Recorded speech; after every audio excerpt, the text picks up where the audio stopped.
Welcome to the Slop Farm. Enjoy the video. In this video, I will explain how to make BrotherKuPa type beats.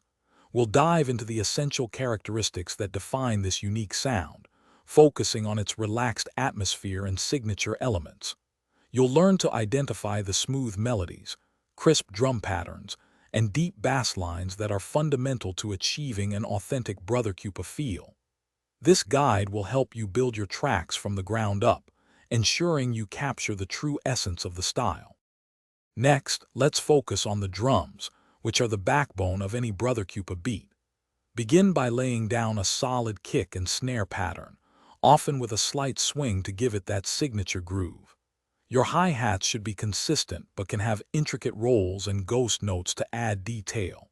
Don't forget to incorporate various percussion elements to enhance the rhythm and create a truly unique bounce in your track.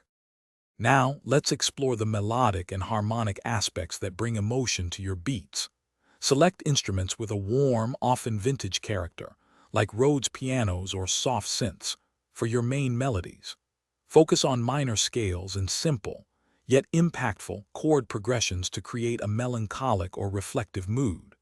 Layering subtle pads or atmospheric textures in the background will significantly enhance the overall depth and emotional resonance of your track.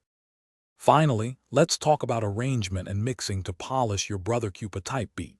Structure your track with clear sections, including an intro, verses, and a chorus, to maintain listener engagement. When mixing, use gentle compression and equalization to shape each sound, ensuring everything sits well in the mix. Apply reverb and delay sparingly to create a sense of space and atmosphere without making the track sound muddy. These steps will give your beat a professional finish. Thanks for watching.